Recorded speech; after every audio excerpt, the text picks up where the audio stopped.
greatest rapper ever died on March 9th. Hang on. Well, one of the greatest rappers anywhere. Shout out Biggie Smalls, rest in peace. Biggie, Tupac, both no longer with us. But every March 9th, I always think of that. So, welcome. We are here to talk about the new Obi-Wan Kenobi trailer. Woo! Oh, wait. No. That's, no, we're here to talk about the blog update from one George R.R. Martin. Although the Obi-Wan trailer looks pretty good, I have to say. Biggie, can't you see? Oh, yeah.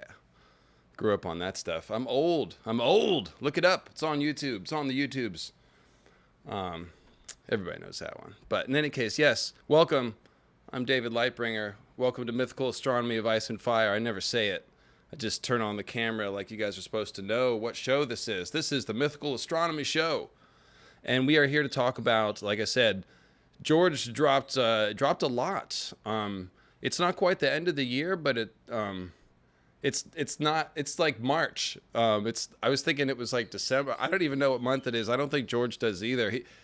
His post sounded like a year in review. He's all like, "Yeah, 2021 and it's gone, and 2020 it's happened before I knew it," and like I don't know. So I'm not sure, but it is a total retrospective. He discussed his progress on wins. He talked about some writing projects I hadn't quite heard about. He talked about a couple shows that I hadn't heard about. Now, I don't follow every drip and drab of, what's going on. And there's been so much news about pilot shows and things that were proposed and didn't go through. And it is, so you guys probably at this point, beyond the fact that House of the Dragon is happening sometime this year, they're out of filming now. They're in production.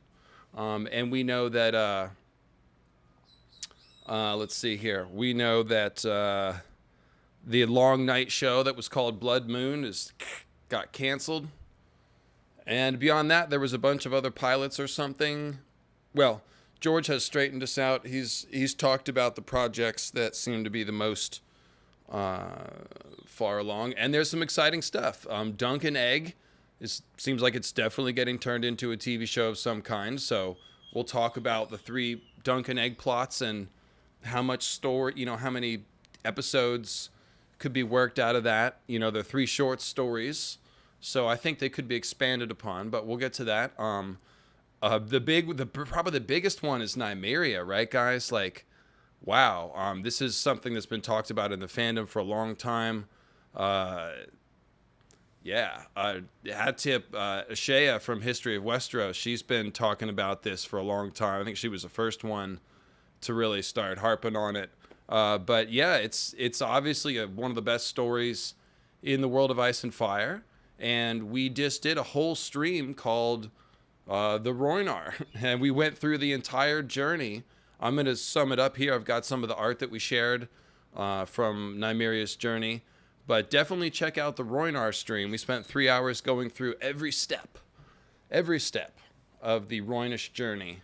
The war with Valeria, Sothorio, Summer Isles, and then to Dorne, and fighting a war of unification. So that is something that's available. We'll talk about some of that stuff and like what kind of material they have to work with for that as well. But that's the Rhoynar stream is the full detail of that. So Dunk and Egg, Rhoynar, what else was there? Oh, yes, the Sea Snake. And this will be the voyages of the Sea Snake. So I'm not sure if I would think they probably used the same actor from the House of the Dragon Sea Snake, but I have not heard officially. It would seem weird if they recast it. The guy looks awesome. I have a feeling he's going to be one of the better characters on House of the Dragon. So assuming that's the case, I would think that they would keep the same sea snake. Yeah, it's basically they were going to call it. Well, let me just get in. They were going to call it the 7 Voyages. So I think they're leaning against that one potentially because they may use 10,000 ships for the Nymeria show. But the point is, it's going to be the Voyages of the Sea Snake, which means all the cool places that the Sea Snake went to. And we're going to talk about all those places today. And I've got some art to wet the whistle. And then the last thing, the most off the wall thing, was an animated YT 9 voyages. Sorry, thank you. Yes, 9 voyages. Thank you. In any case, we've got all the information. I've got all the places that he's been to. That's the thing. But yes, 9, 3, sir, 5, 3, whatever the number of the counting. Animated YT. Animated YT. So this to me seems like the one where they've got the most license. And again, we'll get into this in more detail. I've got some art. But YT animated show, this is going to have a different flavor. It's going to be, obviously, YT is very Asian inspired. Very, old Chinese empire. They've had several dynasties. I'm not sure which, but it's definitely classic Chinese mythology that he's drawing from with YT. So I would expect the show, obviously, to have that kind of flavor. Maybe get some samurais with magic. I mean, I've got no idea. We've got a little bit of history from YT in the World of Ice and Fire, but really there's no canon plot lines. Like we hear of Chai Duke, who had married a Valerian princess and had a dragon at his court, so it seems like you'd want that guy.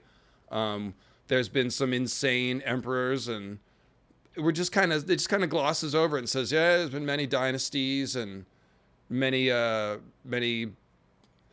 many wars and many ruins, and every city is built on 3 older cities. So, they could really do anything there. And if they want to, they can crawl all the way back to, yeah, thank you. People with monkey tail hats. We do know that. And Corlys Valerian. He went to the Jade Sea. So potentially there could be tie-ins if they're noticing what Disney is doing, where they're tying in characters from different shows and cross-pollinating. You could see that. Obviously, if they use the same Corlys Valerian from the dance, House of the Dragon show, then you have continuity. And if he sails through YT, then you can give us a little bit of YT. And I know the YT show will be animated, but still you're building the audience. Because you have to remember, HBO is, by doing all this, they're assuming that they can sell this to more than just us book fans.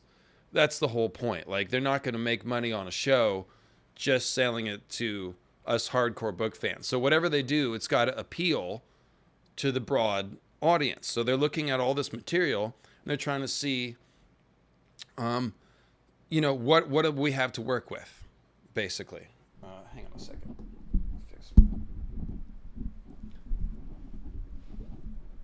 A little I thought I'd give you a little different view. Shout out, by the way, to the Komodo dragon that painted this. I have yet to share this with you guys. I am the dragon LML. This is a painting by a Komodo dragon that a very kind person sent me. I don't know if they want me to embarrass them on stream, but it says Inda the Komodo dragon, painted on January 28th of this year, 2022. You can see the big dragon energy, especially in that red line there. But these are painted tail whips, I believe, is the method. So just thought I'd clue you in on that. Sorry, it's kind of random. As you guys know, I have ADHD, and sometimes things just occur to me to share. But yeah, different view, little shelf rearrangement.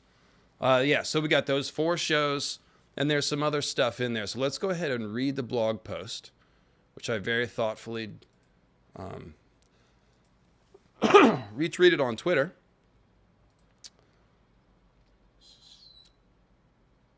Or did I? No, I totally didn't. Art of Ice and Fire sent it to me. Thank you, by the way. Art of Ice and Fire. That was cool of you.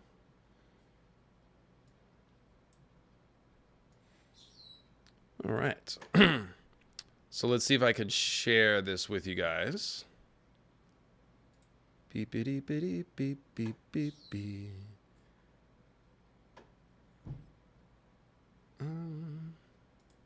No, that's, it's sharing the other screen. I see. I have to put this up here. And then you should be able to see it. 1 second, guys. And Google Chrome. There we go. There we go. I look around. I don't know where 2021 went. I blinked and it was gone. Not a year that I am going to mourn much, any more than 2020. A global pandemic, so many deaths, including friends of mine as well as celebrities of all sorts. Politics grown increasingly toxic. It was a year best forgotten. I did, however, get a lot of work done in 2021. An enormous amount of work, in truth. I seem to have an enormous number of projects. I'm not complaining. I like working. Writing, editing, producing. There's nothing I like better than storytelling. I know, for many of you out there, only one of those projects matters. I'm sorry for you. They all matter to me.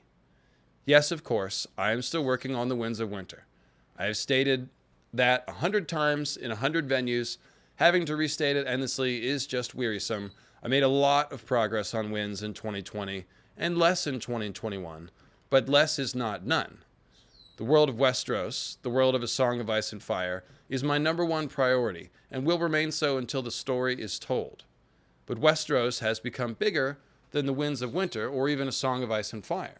In addition to Winds, I also need to deliver the second volume of Archmaester Gildane's history, Fire and Blood. Thinking of calling that one Blood and Fire rather than Fire and Blood 2, which I think sounds like a good idea, by the way. Got a couple hundred pages of that one written, but there's still a long way to go. I need to write more of the Dunk and Egg novellas, tell the rest of their stories, especially since there's a television series about them in development. There's a lavish coffee table book coming later this year, an illustrated, condensed version of Fire and Blood done with Elio Garcia and Linda Antonsen, and my Fever River art director, Rhea Golden. And another book after that, A Who's Who in Westeros, and that's just the books. So let's stop there and talk about what he just said. First of all, important to remember, George did lose a couple of very close friends last year. That definitely weighed on him. And, of course, I always say, let's be positive. George is our friend. He's given us all this fiction that we love, yada, yada, yada.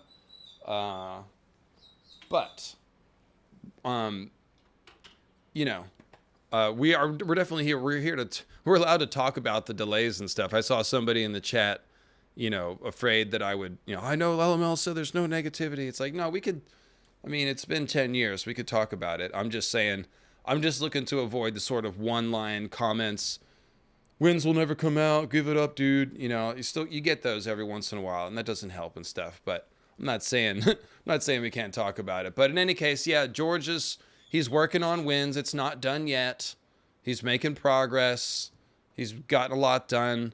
I'm not sure if this comes down to he's got some plot knot, like the Marinese knot, that he just hasn't been able to finish, or if it's a matter of obviously he's working on so many different things and he's, maybe not as inspired to finish the thing. If those of you who are artists, now I'm just talking about myself here. I can't speak for George, but those of you who are artists know, like, sometimes finishing something is hard. When you're inspired, you start and you're working through it. You might get 75, 80% done, and then it's not really a matter of being inspired. You've already set the frame of it, and you're just sort of doing the work of nailing it down. Sometimes it's hard to finish. It's not as inspiring. So I don't know. Maybe is George suffering from something like that? Is he more interested in developing the world out sideways as opposed to plowing towards the ends of Winds of Winter? I mean, that's a reasonable concern. We don't know, but that could be. So it could be a plot conundrum. It could be an inspiration thing. Obviously, A Song of Ice and Fire is very inspired writing. I think that's one of the reasons why it stands out from other authors and who churn out lots and lots of work, but it feels a little just less unique and spirited. Song of Ice and Fire is very inspired. George I always compare him to the band Tool, who famously took 13 years between albums one time. And the thing is that every Tool album, I feel, is of the utmost quality. There's no bad albums. There's not really even any bad songs. So I kind of feel like that's the standard George has for himself. But yeah, it's hard to say if the delay is because of a plot holdup or if because like it's just gotten harder for him to feel inspired about finishing it. The thing is, I tend to think it's a plot conundrum because like he writes really good endings. His short stories all have interesting endings. It's not like he's a writer that doesn't have an ending in mind. He has said many times he knows where the thing is going. It's just a matter of getting there. So I think it's more a matter of struggling on details of how to combine things, kind of like, again, the Marinese Knot. Because Winds of Winter is a book where a lot of plot lines are coming together. But that's just all speculation. The point is, George is working on it. It's a bit of a battle. It's just going to be that way until he's done. Probably emotionally. And here's, I think, what I want to say. The reason why I decided to stream today. I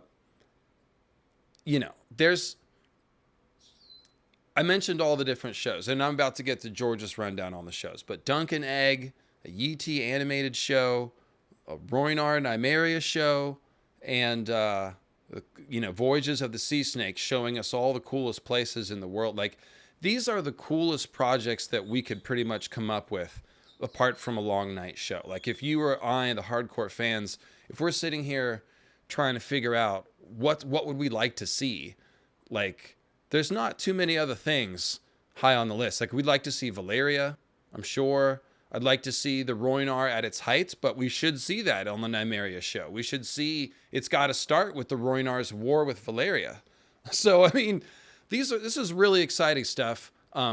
We have, like, so for House of the Dragon, for example, I think the excitement is kind of mixed. Like, setting aside the pessimism about HBO and whether or not they can do a good show, I think there's reason to believe that they can. I think D&D were the main drag on the first show. They are not there. I have higher hopes for the people running the show. George is going to tell us in here that he's very involved with these new shows. So I think House of the Dragon will be cool. I hope it will be cool. But I'm more excited for some of this other stuff, I gotta say. The point, though, is that in total, there's a lot of exciting stuff here.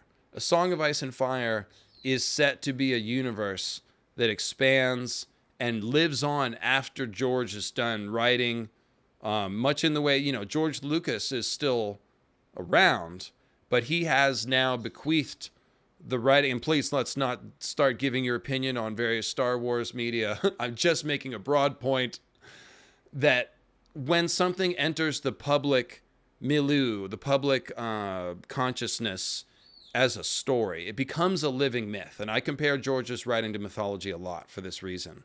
And to see George's work become that is amazing. Same thing for Tolkien. We're seeing a new stories set in Tolkien, and even like the Hobbit movies and the Lord of the Rings movies expanded on what was in those original books and brought in some extra lore from the Silmarillion. So yeah, same with Lovecraft. Like, it's cool to see George's universe expanding and growing beyond his original story. The thing is, of course, the sort of elephant in the room here is that there's a little bit of a stinky, it's not just an elephant, there's elephant droppings, and it smells in here because of the show ending. The show ending left a big stink in the room, and it's been 2 years. Okay? City Slacker, what? They made more Star Wars after 1986? No, City Slacker, no, I forget it. I forget what I said. There's nothing. So the point is, there's a stink in the room right now because of the way the show ended, and because the Winds of Winter hasn't come out, right? If Winds of Winter had come out a few months after the show, there'd be a lot less energy pumped into arguing about Daenerys and Sansa, Jon Snow, and all the rest, Zombie King Bran. That would be a lot less the focus if we had Winds to think about. But we don't. And so it's like kind of weird. It's kind of weird right now. Like, as a YouTuber who talks about A Song of Ice and Fire, I can tell you, like, the interest, of course, has dropped off after the show. And channels like me and, In Deep Geek and Alt Shift X, Gray Area, occasionally Quinn's Ideas, although he does a lot of sci-fi, obviously, will keep the torch alive of interest in A Song of Ice and Fire. But it's obviously waning. And so I guess what I'm trying to say is, I really hope that George can finish Winds of Winter, obviously, like just for his sake and for the sake of all these other shows. If Winds can come out in the next year or something, or along with the release of whatever show comes next after House of the Dragon, then I think this will all start feeling really good again. And that stinky elephant smell will somebody will open a window, will lead the elephant to a nicer place, you know, maybe outside somewhere instead of in a room. Elephants don't really belong in rooms. They don't like that. They're big. They need to be in the jungle, like the jungles of Yi, which I'll show you in just a second.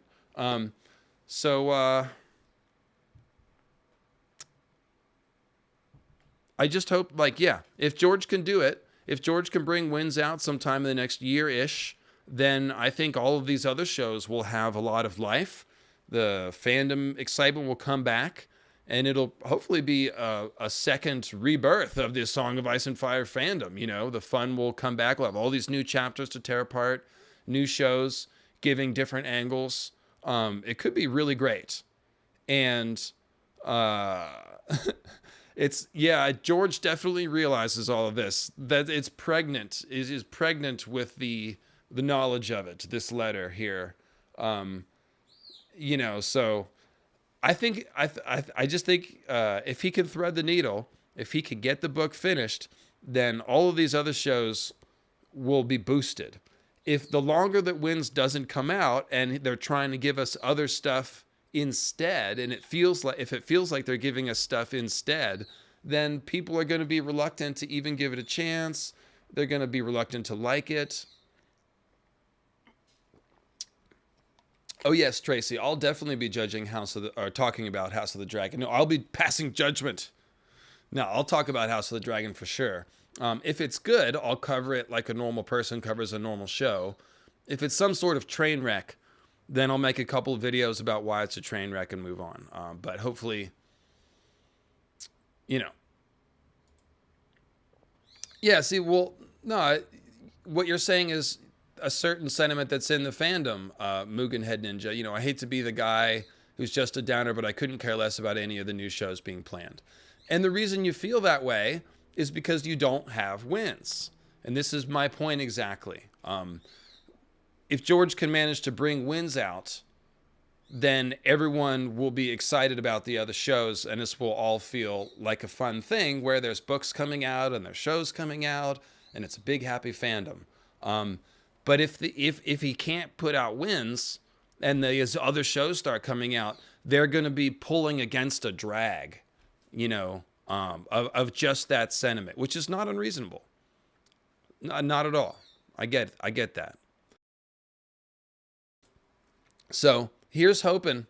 Like I said, the positivity comes in where, like I said, let's root for George to the extent that you think about this, spend emotional energy typing about it on the internet.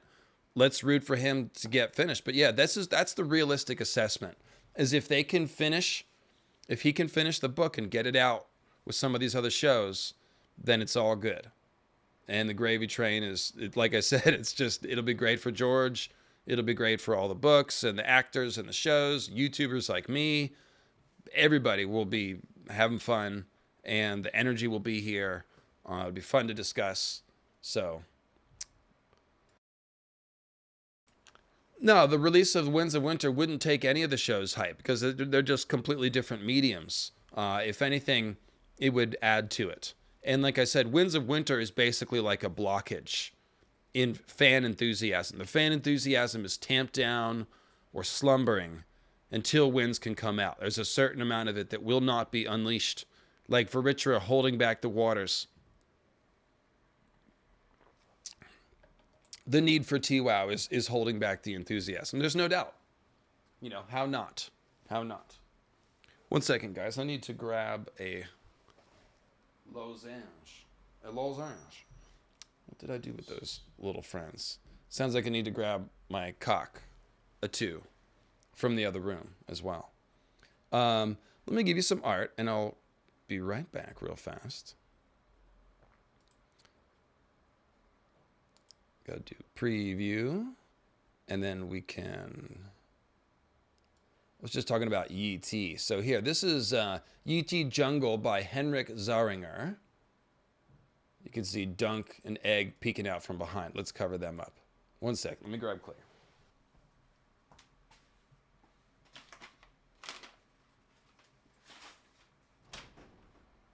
Cleo? Hey, girl. Hey, Goose. Celia birds. Hey, bye, birds. I love you, Goose. Do you want a nut? Do you want a nut?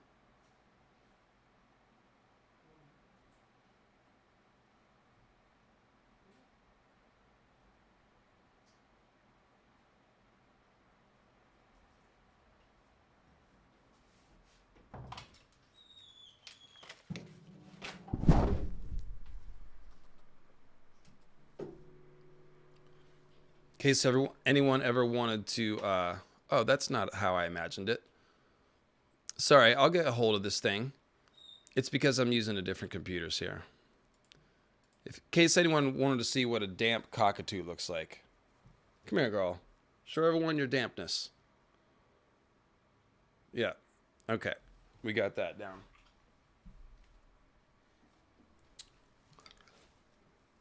Damp cockatoo, check. Grab a cockatoo, check. All right. A cockatoo. That's right, Alex Mars. You got it. What's he grabbing? Yes. You've got the hang of the humor around here. Very good. So let's go back to George's letter, which I'll put up on screen. Quick, fast, and in a hurry, and efficiently, like so. Boom. Okay, so what else was in there? Fire and Blood Part 2. He said he's got 200 pages of that, a couple hundred pages written of that. Probably some of that's left over from the first Fire and Blood. And the first Fire and Blood was left over from the World of Ice and Fire. He started writing basically sidebars for the World of Ice and Fire, and there was too much, and so they had the idea to create Fire and Blood. So Fire and Blood just stops in the middle of the reign of it stops right after the dance, I guess. We still haven't even heard the last of who's that cool witch woman that's with Aemond One Eye? I forget her name. She's still floating around. Some of the characters from Dance of the Dragons, we don't even know like the end of yet. So, yeah, it just kind of stops. So we'll have Fire and Blood Part 2 some point. It says coffee table version of Fire and Blood. So that just means more art. That's cool. Anytime we get more art, that's always exciting. He needs to write more of the Dunk and Egg novellas, which honestly, like, you could probably write that in like a week. If it's just a matter of sort of catching the story for those. Those are really short. So who knows how many of those he might have already drafted or partly worked on. And there are also the successor shows, reading again from the letter. Those have taken a ton of my time and attention this year. And by the way, there's a little bit of new calendar art, which I will show you in just a second. Don't let me forget. The successor shows. Those have taken a ton of my time and attention this year. So he's being candid. He's telling you, yes, I don't spend all of my time on Winds of Winter. I also do these other things. I've seen some comments out there questioning how much I'm involved in these new shows. The answer is a lot. Bold, italics. Deeply, heavily involved in every one of the new shows. It's my world, and while I have been working closely with some fantastic writers and showrunners, ultimately it's up to me to try to keep the canon, well, canonical, and to do all I can to help make the new shows great. And I love these stories too. So that's kind of interesting. I feel like there's a lot between the lines there. What do you guys think? That sounds like he learned his lesson, because he's pretty famously stopped working with Dave and Dan after season 4. He said that flat out, and all of the comments he's made about Dave and Dan after that were very understated, potentially veiled criticism. That's all been covered extensively. I don't think that George was super thrilled with the way the TV show ended, and it certainly did not end the way that he's planning to end it. I've covered that in the Danny video and elsewhere. He said that we've seen an ending, but not the ending. Oh, did I skip a paragraph? I'll go back and check. No, I didn't. I didn't skip a paragraph. I didn't talk about the who's who in Westeros, but I guess that's just, that's going to be something compiled, probably all of information we have already. So main thing with that will, again, be the artwork. We'll probably get a whole bunch of new portrait art and stuff like that, new scenes illustrated. But George is telling us he's heavily involved with these TV shows. So I feel like he's trying to... oh, you accidentally skipped the paragraph. Okay, sorry. Right on. So I feel like George is trying to reassure us a little bit. Kind of like, I know maybe that didn't go the best, but I am heavily involved. I'm managing it. Yes, I've hired great writers, but this is on me to keep it straight. Like, he's coming on pretty strong here, saying his fingerprints are all over it, and he's taking ownership of it. He's not backing off and saying, I have confidence in the showrunners to tell the story. He's like, no, I'm there managing it, making sure it's right. So, that's George putting his reputation on the line, and his weight behind the effort. So there you go. Not inconsiderable. So Henbot, real quick. Let me get this from Henbot. Put this on the screen. Boop. Thank you for the super chat. I do not have the theremin hooked up. I need a fresh battery. Have you seen some of the Elden Ring lore from the game? George, a lot of echoes in what you said about the burning trees and people trapped in trees loads. Yes, so I've been definitely getting some DMs. I don't have a video game system, or maybe you can play it on the computer. I don't know. I'm giving myself away. I don't play games. I did when I was very much younger, but I'm just spending all my time binging lectures about ancient Mesopotamia and the Indus Valley lately. And however, I am hip to some of the Elden Ring stuff. I've seen some of it. People have been talking about it. In particular, somebody messaged me yesterday to tell me that there's some serious Azor High celestial destruction action. There's some sort of villain that's very Azor High-like, and there's some falling stars that come down when the tree gets burned, which is a very Yggdrasil-like tree. So not only is there obvious, mythology, Norse mythology and stuff in there, it seems like George is working with some of the deeper lore ideas from A Song of Ice and Fire and spinning them out, which is not surprising because he's been developing these ideas through his whole career. A lot of the mythical astronomy ideas that I have about the deep lore in the ancient past are echoed in some of the short stories. The Lonely Songs of Larendor is a great one for mythical astronomy, where you can see him playing with mythical astronomy ideas about a comet, the celestial wanderers, and stuff like that. So, the fact that Elden Ring has stars falling from the heavens, and when the magic trees get burned, and Azor Ahai type characters, and things like that, I guess I'm just waiting for more people to work through it and send the stuff my way so I can check it out. Or maybe, I guess at some point, probably someone will put on YouTube all the cut scenes maybe. And I could check those out. But it's definitely some serious lore going on in there. That's probably about all I can say right now. And by the way, if you want to support the program, the way to do that is through the PayPal link right below in the description of the video. Nathan has just done that, and he says, I didn't mean to put this on screen. Hang on a second. Don't want to,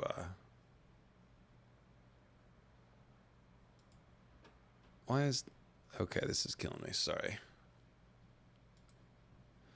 This, never mind, behind the scenes stuff. So the question is, I think the Valyrian roads are concrete and not even that magical. I I think the dragons would have been used for the lime production with a superheat intensive operation. That might not yield lime as white as the modern stuff, but that isn't why the road is black. Romans used salt water for their special super long lasting concrete. Valerians would have used blood, and the road would have been as black as a white's hands. If you want to talk about it on a stream. Oh, Espalier. Okay, right, gotcha. So, I mean, they have to be magical because Tyrion says there's not a single crack anywhere in them for miles and miles, and they've been around for hundreds and thousands of years. So they definitely are magical. But it's just, you're right, it's to compare it to Roman concrete. It's just, I mean, the Valerians are very much, there's a large part of Valerian Empire that's inspired by the Roman Empire. So of course they've got concrete. You see what I'm saying? Like, this is definitely the magical version of the Roman concrete. But they made it with dragons because they're a Dragon Lord Empire and this is fantasy. So I wouldn't try to take the magic out of it. I don't think that's the right strategy. But it is an open question about how you use dragons to make roads. That's definitely, like, I've joked about the road crew dragons that must have been, like, you know, bred to have an even temperament, to be controllable, you know, put the fire just where you want for exactly how long you want and then stop. Like, you wouldn't want Balerion the Black Dread working the road crew. He'd just eat the road crew. So, yeah. I think there was another one too. Yes, one second. Nick says, since we're on the topic of shows, are there any non-A Song of Ice and Fire books by George that you'd like to see turned into a show? Personally, I'd love to see a show made out of Fever Dream. I haven't read enough of them to say. Fever Dream is one of the more developed ones. Most of his other works are short stories, though. So there's a limited amount of potential there, you know? So I think they're doing the right thing by exploring some of these other stories in A Song of Ice and Fire, because it's something like the Rhoynar story. It's almost exactly what you'd bring to a pitch meeting to have a show. Like, you'd have an outline of the seasons. You'd want to say, yeah, we're going to have some time in the jungle. We're going to visit these islands where everybody has a sex cult and it's all like free love and stuff. And it's kind of like weird Hawaii with black people. That's cool, right? And then, like, oh, in Sithorios, there's blood parasites and stuff. And we're going to have a war between the Dragon Lords and an empire that's kind of like Bronze Age Minoan / Italy. I don't know what you even compare the Rhoynar to, but, like, you see what I'm saying? Like, you'd bring an outline of the action, the main characters, and you'd pitch it. You'd be like, look at what we got here. So I feel like it's a perfect amount of detail. It gives you the outline, but then the writer of the producer of the show, the showrunner, they're not adapting, okay? When you adapt a story like A Song of Ice and Fire, that's very demanding. You really have to follow the story, and any deviation you make, you then have to rework into the plot. And we saw Dave and Dan struggle with that. It's a hard thing to do. So when you're adapting something that just has the plot points, but not all the detail filled in, it's kind of perfect. As a show writer or showrunner, you've got plenty of room to innovate. You don't feel too constricted. You just have to hit the major points and get the feel of it. So it makes sense that they're mining George's, other A Song of Ice and Fire stuff as opposed to the short stories, which kind of, there might be there. I know that some of them are a little more developed and some of them relate to one another, but a lot of those sci-fi 1,000 World stories are kind of lonely too. So I mean, I don't know. If they're like super hot on the potential level. Oh, a couple of PayPals coming in. Thank you, friends. Alicia says, thanks for all you do and your awesome insights. Well, you're quite welcome, Alicia. Did you hear that, girl? I'm awesome. I'm awesome, Cleo. Been trying to tell her that. She keeps complaining. Elizabeth says, love the channel. Can't wait to see Duncan Egg on TV, especially Lord Bloodraven. Yes. Keep up the great work. I've been binging for days and just joined my first ever Patreon. Oh, thank you, Elizabeth. I'm due for some nicknames. I'm due for some new nicknames. That's definitely a fact. All right, so let me put some art up. And let's rip into the... Oh, no, there's a little bit more of the letter. Sorry. A little bit more of the letter. And then we'll get into the shows a little bit.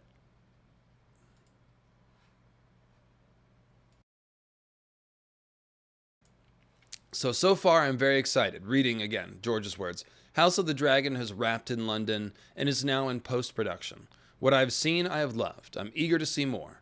I'm excited about the other successor shows as well, however. I'm dying to tell you all about them, but I'm not supposed to. So, ... Well, maybe there are a few things I can tell you. Things that HBO has previously announced or hinted at, or ... We are developing live-action shows for HBO and animated shows for HBO Max. No, can't tell you how many, but it is my hope that a number of these shows will get to the air. Not all, no, it's never all, but more than one. I certainly hope so. Some of the ideas we're working on are quite different in tone and approach than what has gone before, and that thrills me. The world of Westeros and Essos is huge, and there is room in it for many types of stories, about a wide range of characters. What can I tell you? Well, let's see.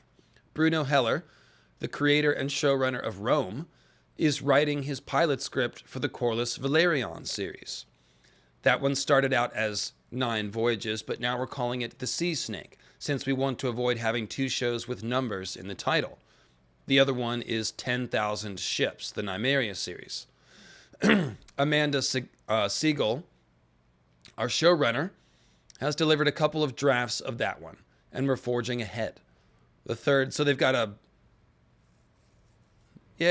female showrunner. This is good to tell the Nymeria story. This makes sense. Good job, guys. Not that it has to be that way, but like, you know, it's been only dudes so far telling the story. So that makes sense. And of course, I'm not a Hollywood person, so I really don't know any of these people as far as what their careers are like and what they've done. Maybe some of you guys can tell me what work they've done in the past. But Amanda Siegel is a showrunner. So the third of the live-action shows is the Duncan Egg series, helmed by Steve Conrad. My team and I have some great sessions with Steve and his team, and we really hit it off. He's determined to do a faithful adaptation of the series, which is exactly what I want. These characters and stories are very precious to me. So expect Duncan Egg to be using the dialogue right off the page, I would say. The first season will be an adaptation of the first novella, The Hedge Knight. Contrary to what you may have read online, the show will not be called Duncan Egg, which could be mistaken for a sitcom by viewers unfamiliar with the stories. We're leaning towards A Knight of the Seven Kingdoms for the series title, though The Hedge Knight has its partisans as well.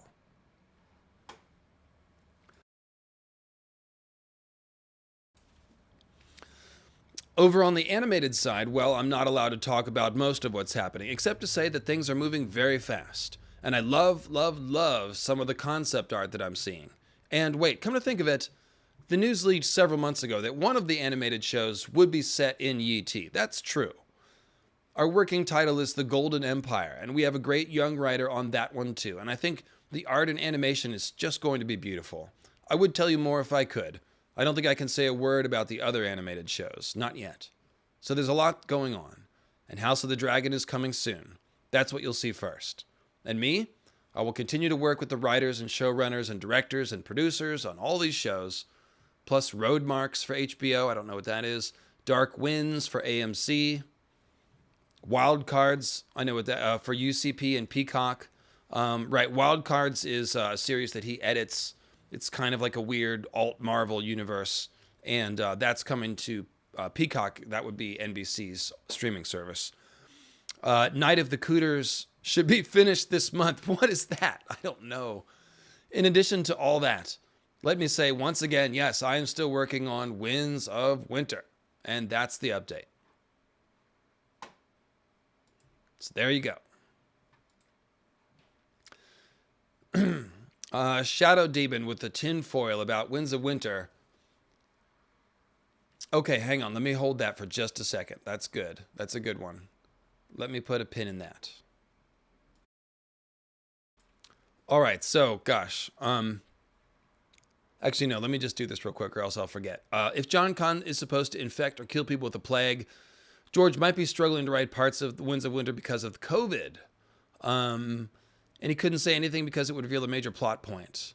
I think it's mostly him taking his time and enjoying his other projects, but I wouldn't be surprised to find out later that something like this factored into it at least a little. That's an interesting idea. I don't think George is afraid to write difficult stuff, though, or challenging stuff. So I don't know if that would hold him back. But it might, if anything, I would think that it might inspire him to play up the role of, you know, a pandemic virus. And because we've got some emotion to draw on it, having just experienced it. You could maybe put a little bit of that into the writing. Grayscale is one of the few things that I have like just no idea what he's doing with it or where he's going. So he's going somewhere, but I'm just not sure if that's going to be a thing where like it's going to enable people to fight the whites, or I think it's just going to be more of a plot point, kind of like the High Sparrow and all his madness is just going to increase the chaos of the realm, and it's going to act as another factor to move various chess pieces around on the board. And probably King's Landing is going to be totally, totally destroyed. And maybe people have suggested maybe it has to be burned because of the grayscale or something like that. So I'm just catching up with the chat real quick to make sure I didn't miss any super chats. Looks like I'm good. I could also check the Nimble Doc, I suppose. Where is that Nimble Doc? There we go. All right. Looks like I'm up to date. Yeah. All right. So thanks, guys, for the PayPals coming in. Appreciate that. And, oh, cool. From Glenn. Hey, Glenn, thank you very much. So, okay, which show do you want to talk about first? I've said what I have to say about TWoW being delayed and all that stuff, you know. So at this point, it's, you know, we can't guess or have any expectations. We're just sitting around. Hopefully you guys are also doing something else apart from just waiting for Winds of Winter, but it'll be done when it's done. There's not really anything else to say about it other than that. But these shows are worth talking about. They definitely are. So let's do that. Let's go ahead and start with the Sea Snake. I want to start with the Sea Snake. So the Sea Snake has been to some crazy places, you guys. And I'm just going to pull up the wiki right here and read this couple of paragraphs that sum up all the places he's been to. So it says he took to sea at a young age, first crossing the narrow sea to Pentos with an uncle when he was only 6. Do I have some sea snake artwork? Yes, I do. I totally do.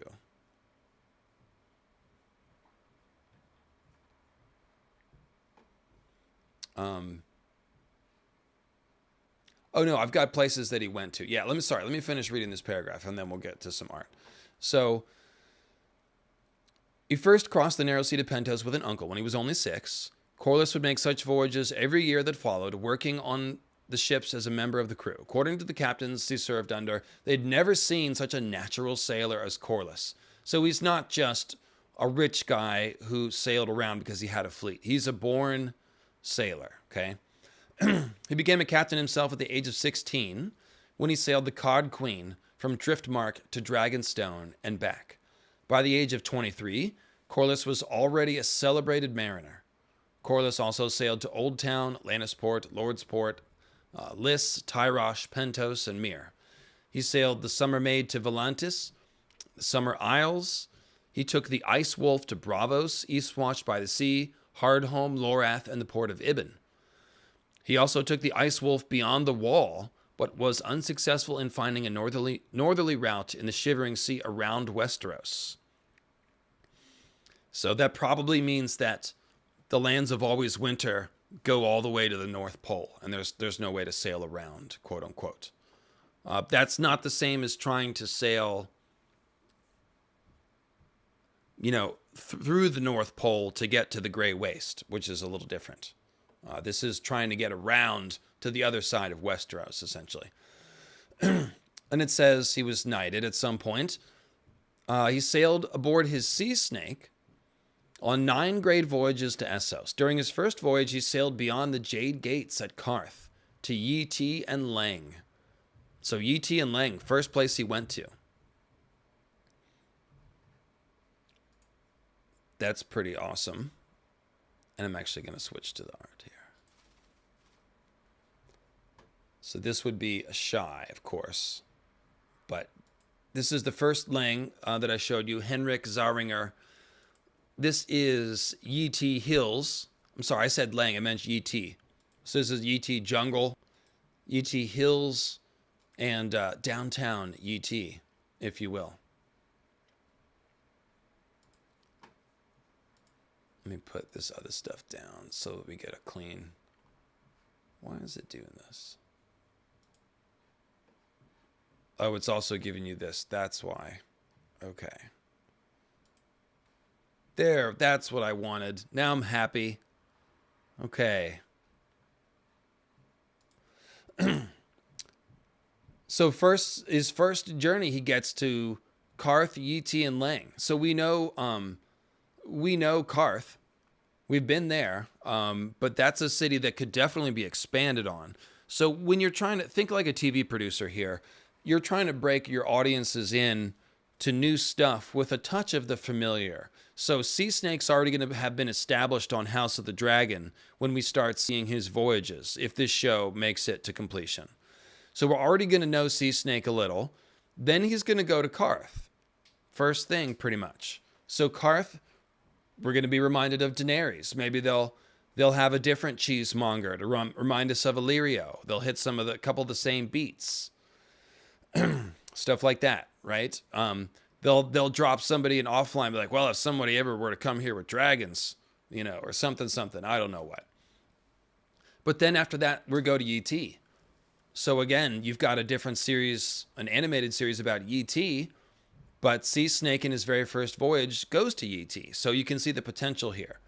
And Leng.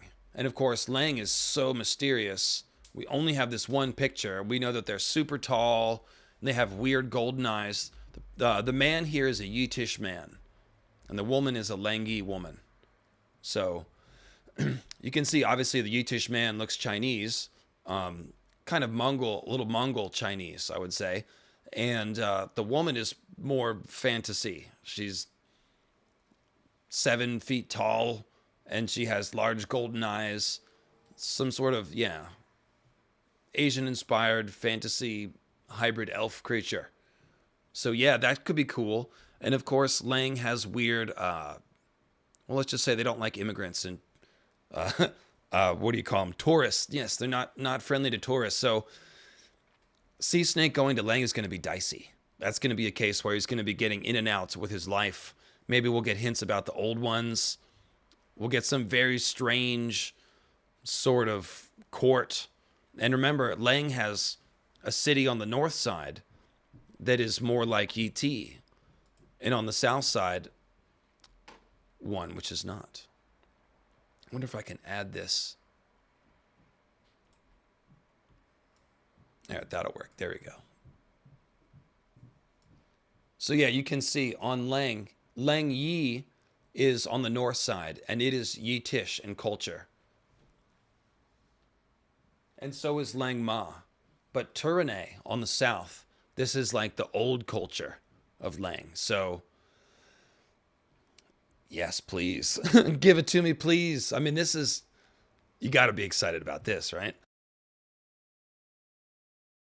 I'm not sure what to say. Like I said, Targaryen Civil War, okay, that's cool. We're going to have some more dragon fights, but Corlys Velaryon sailing to Leng, barely escaping the island with his life, perhaps. Oh, come on, man. I would, yeah, that's I don't know what to say. I'm pretty excited. I could still get excited about that, even after all these 10 years of waiting for Dance. So let me put the map back down. Actually, I'll leave it up since it's the part of the world we're in. So he goes to Karth, Yeti, and Lang.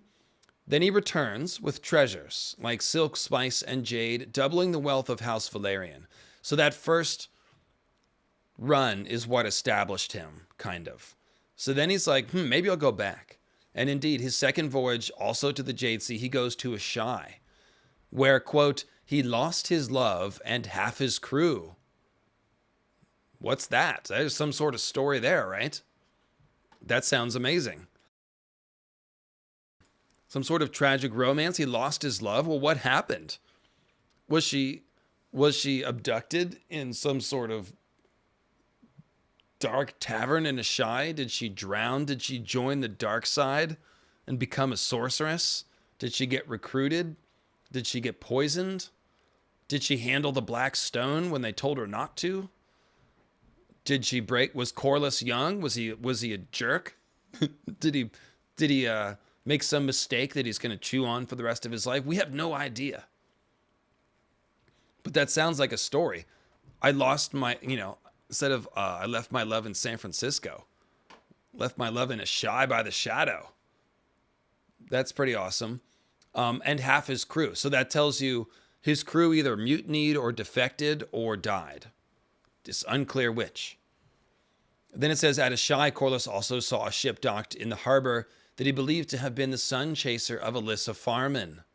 So we're going to get the Alyssa Farman trivia answer. Is she Quave? Is she there at all?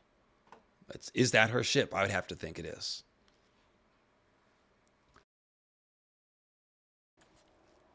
Corlys' third voyage led to him becoming the first Westerosi to navigate the 1,000 islands in the Shivering Sea and visit Nefer in Nagai and Mosavi. I got to pull my map up again. Let me get the bigger map.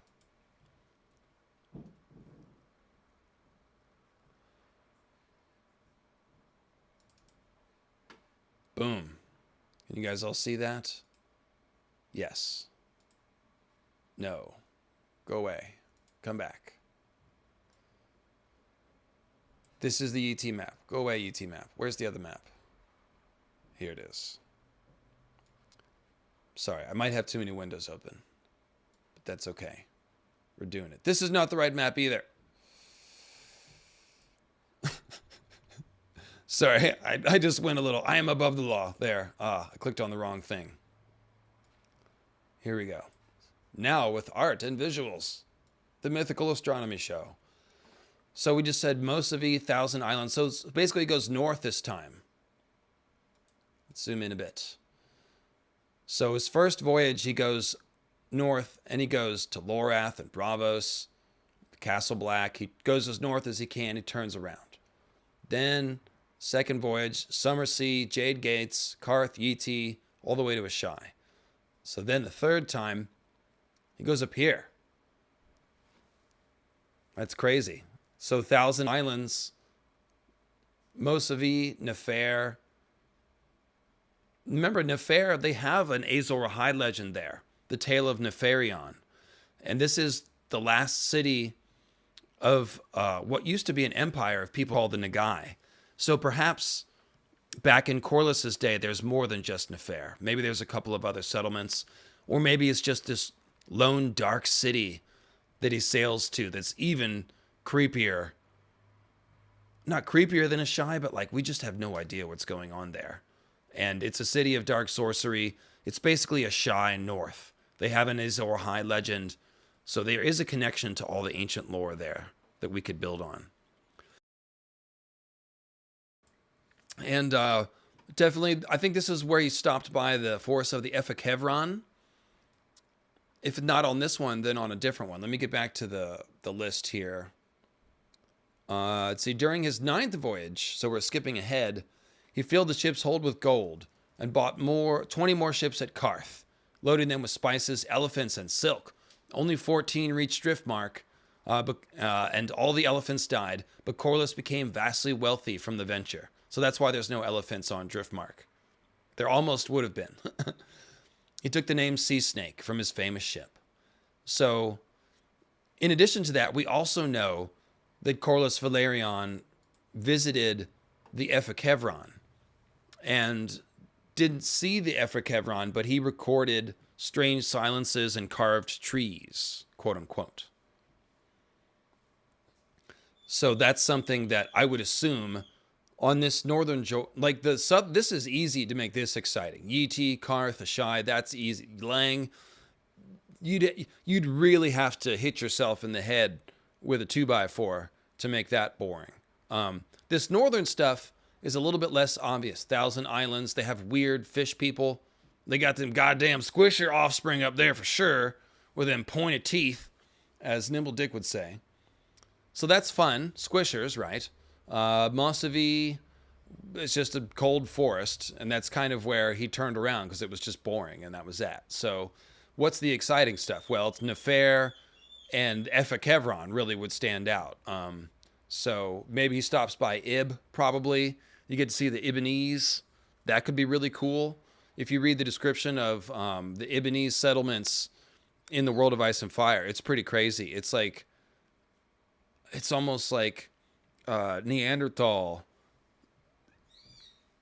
but like a little smarter, and they built a city. But the city is like just super crude, like hunter-gatherers, style first settlement. Like, I don't know. It's pretty cool. I really like the description there. Maybe I'll get it out and read it if we have a little time left over. But okay, so basically, yeah, the Sea Snake show is, you can see the attraction of it. It's got one central character that we can follow. They can bring tertiary characters in and out as they need to, and we're gonna go to, like, oh yes, all the coolest places in the world. So let me go back to our artwork. Of course, I showed you the Yeti artwork. Here's some of the Ashai artwork. This is Marco Ayazi. So I imagine this has Corlys sailing to Ashai, being like, what the hell's going to happen here? He's going to lose his love and half his ships. What does that mean? Jovan Delic, Ashai, the creepy Shadowbinder in the lower right corner. I just can't even imagine. We're going to go to Ashai. Let's go, please. That would be season 2. Or maybe season 3. This was The Five Forts by Martin Mathis, which is not Ashai, it's inland. So yeah, that's another thing. Like Yeti, obviously, the Yeti show could play with the Great Empire of the Dawn stuff if they want to. You would think that you'd want to include dragons if it's going to have a distinctly Asian flavor. So maybe they have some Valyrian dragons and the Great Empire of the Dawn dragon lore. And by those two means, you can sort of bring dragons into that show. This is by Sven Sauer of the Unseen Westeros project. This is unreleased sneak peek artwork. He gave me permission to show this off in the Melisandre Secrets series, but there's a whole batch of new Ashai artwork coming out this year sometime. I think that's been delayed a little bit, but this is the imagined Red Temple in Ashai. So yes, we'll have Shadowbinders and Red Priests and anything else, probably some Warlocks, like House of the Undying style Warlocks in Ashai. So there'd be lots of little elements that would feel kind of familiar. And it'd basically be all the coolest stuff from Dany's first 3 books. A lot of that stuff that we talked about in those Dany live streams after the Dany video. Magic of the East, the Karth and Five Forts streams. So all that stuff that we highlighted in those streams could be brought to life in both the Sea Snake and the Yeti animated show. So in addition to the Rhoynar stream, guys, that's what you want to go check out. In the Great Empire of the Dawn playlist, I added all of those videos. So there's a video about Karth and the Five Forts and everything east of the Five Forts. We did that one with Grey Waste Tim. That was a good old time. And this is Ashai by Enrique Murguia. I like to zoom in on this one so you can see Red Priest, Shadowbinders, furtively exchanging notes. Corlys walking around. Do you know where to get a bite to eat? Do I want to eat at Pat's or Geno's? Who's got the better cheesesteak? Kind of thing. So next show, let's talk about Dunkin' Egg. The Dunkin' Egg shows. Actually, no. Let's do. Let's save that. Let's do the other one, Nymeria. We can run through this pretty quick because we've already just done this recently. But that's the map. That's not the one I want. Here we are.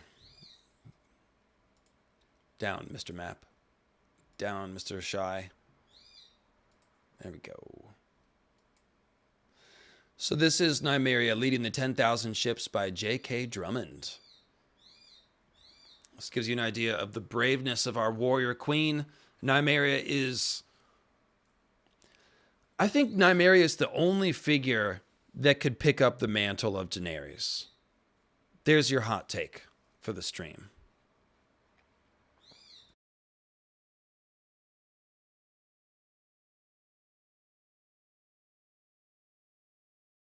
Sorry, I just had something in my eye there. But yeah, that's your hot take for the stream.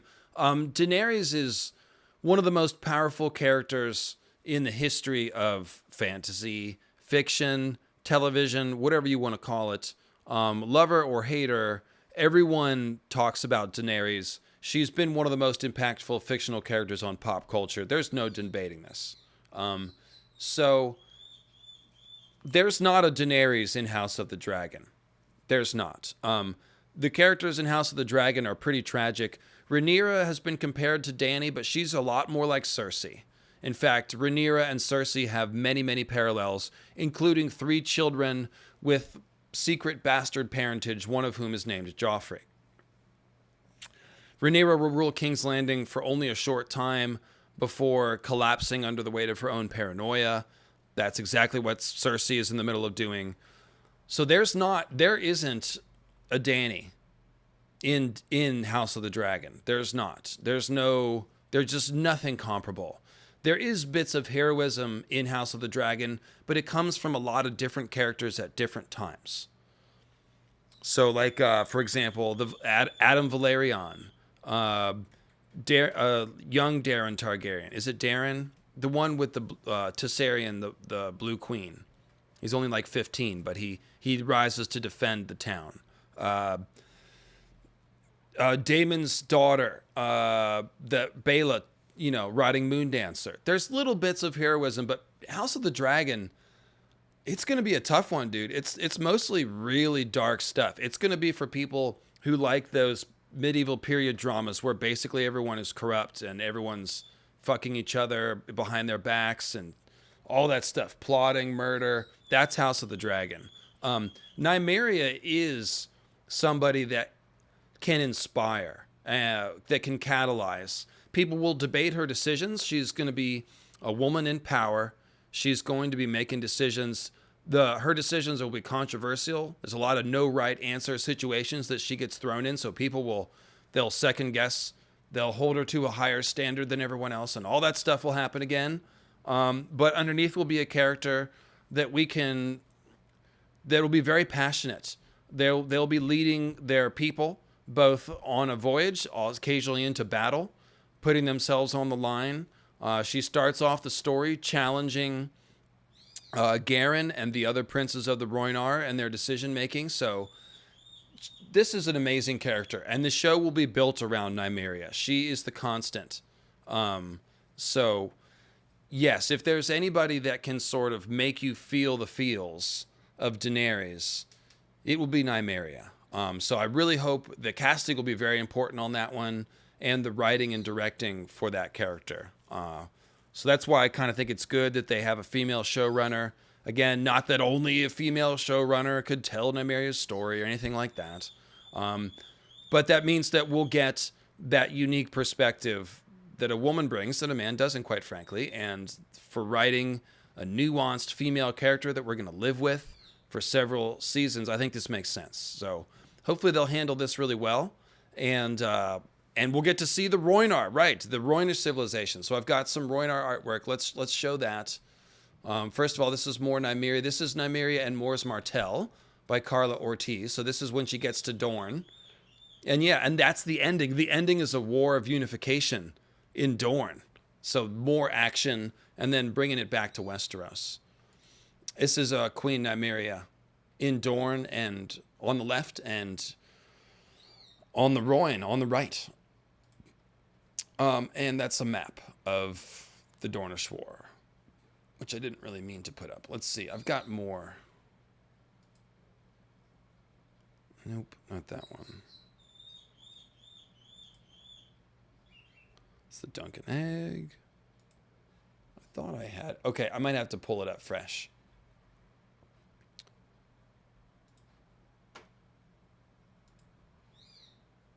But yeah, I know I opened them somewhere. Sorry, guys. Like I said, got too many things open.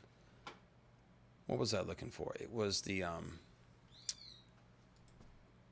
yes, Rhoynar and all that business. I know I have that open somewhere.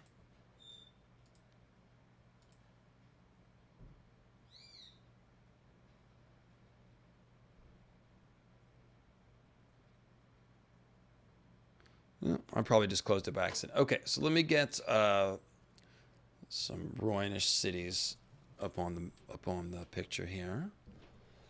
This is one of the civilizations that we really want to see. So this just couldn't be any more exciting to see these cities. We'll see them get destroyed, granted.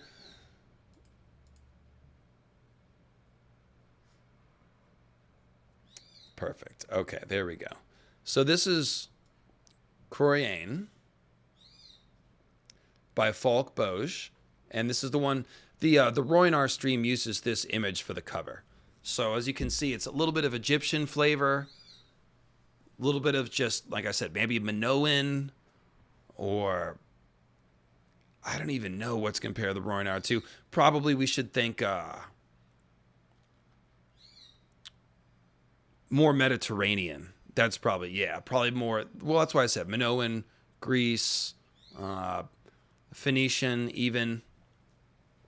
But it's pretty unique. The Rhoynar are their own. They are definitely a fantasy civilization. And let's see. There's one other. There's Rhoynar, and there's. I have one other Rhoynish city. Of course, we know that, again, they fight a war with Valyria. That doesn't go very well. This is Chase Stone. Let me try to find this other Rhoynish city art.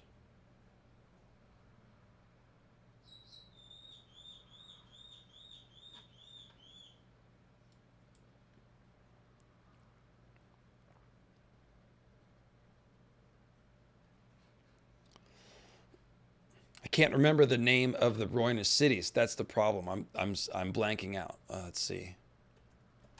Because the art is saved by the names of the cities. So let me just look this up real quick.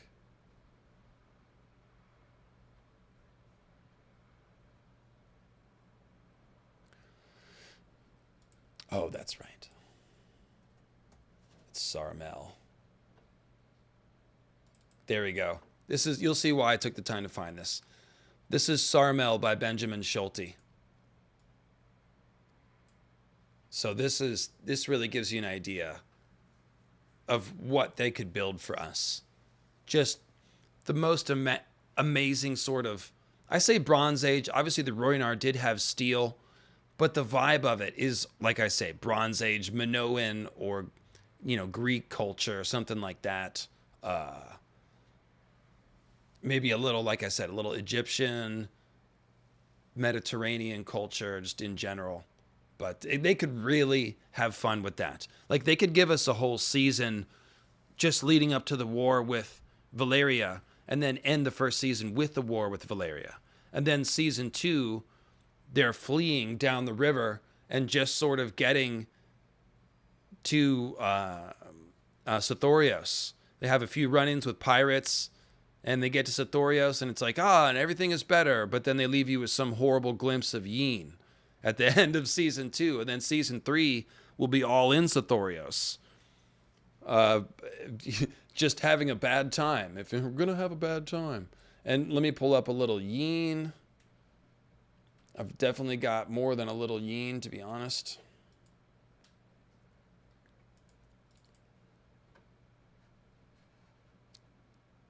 So Tom Hebler did several of these pieces that you can see all look similar. There's a little oily stone in the front. So of course, Yeen, as we know, oily black stone city in the jungle.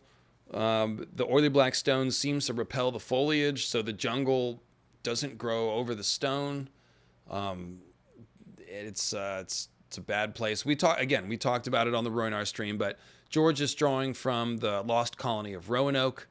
Of course, Nymeria has a colony disappear that, Nymeria is up at a more northern colony, and one day they go down to Yeen and everyone's gone, and there's no signs of a struggle. No one has any clue what happened. So this is a great one. This is Enrique Murguia again. And you can see the size of the blocks, the Cyclopean Yeen blocks there.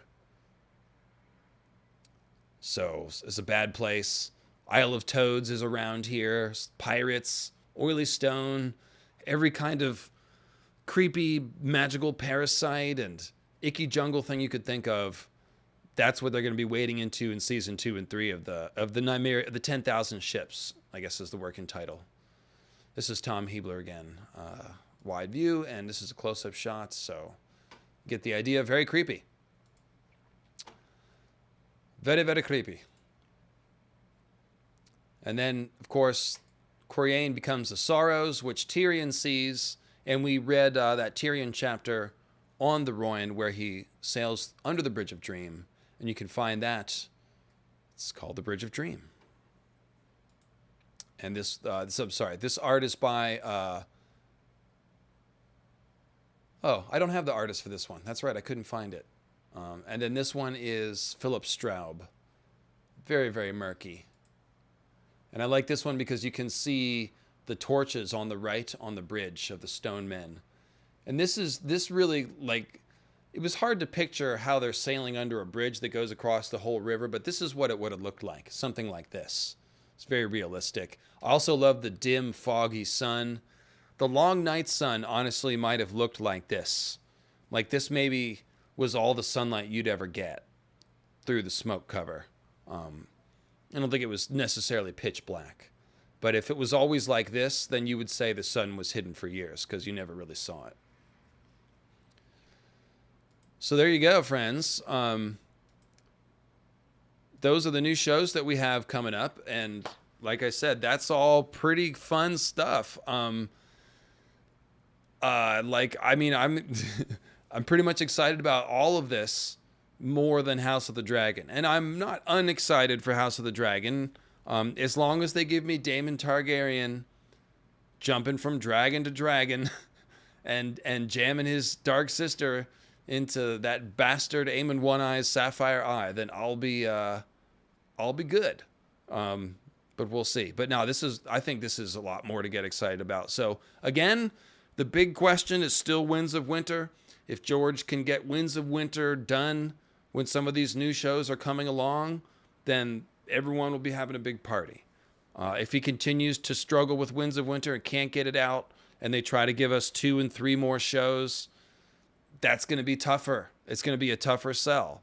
And the comments field of every single article and video about anything related to any of these shows will be like, when's Winds of Winter coming out? Man, they took our jobs.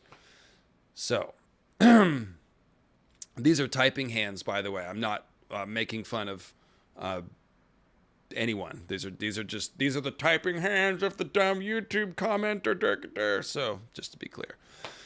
In any case, I don't want that. You don't want that. None of us want that. So hopefully George can, again, get the Winds of Winter finished so that we can just all have a really great time with all this stuff. And because these are really exciting shows. This is really promising material. And if they're recruiting, I would think that they would have their pick of showrunners and writers and stuff. So hopefully these folks are talented. Again, other people might know more about the careers of these various showrunners and what they've done and how we should feel about it and all that.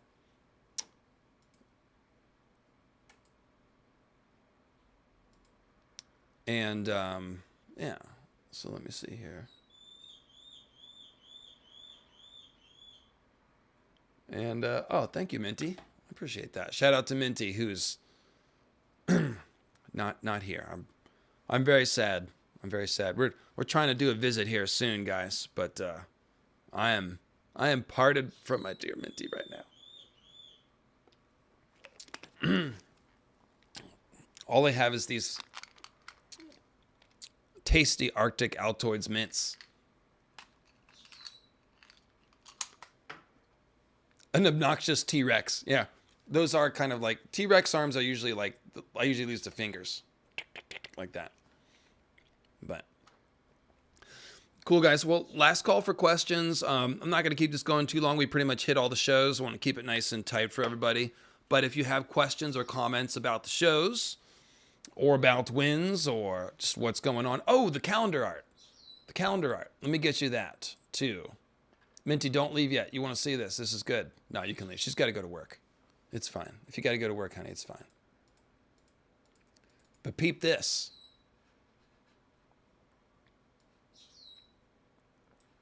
If you can. So this is The Burning of Harrenhal by Mark Simonetti.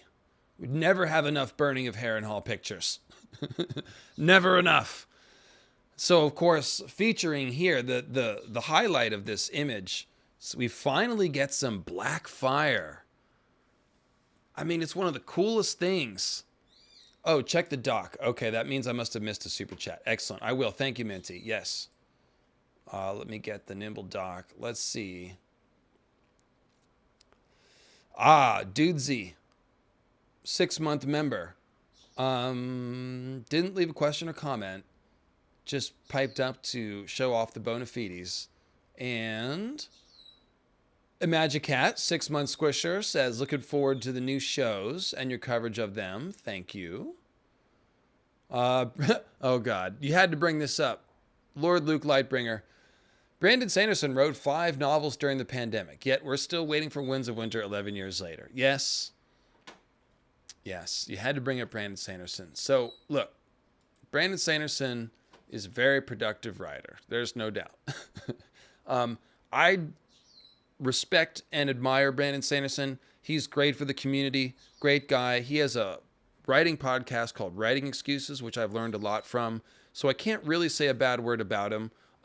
But just as he does not personally really enjoy reading Song of Ice and Fire because it is too violent for him, I do not really enjoy reading Brandon Sanderson because it is a little too sanitized and formulaic for my tastes. So I would say that Brandon Sanderson is very productive and obviously is not a gardener, but an outliner, an architect, if you will.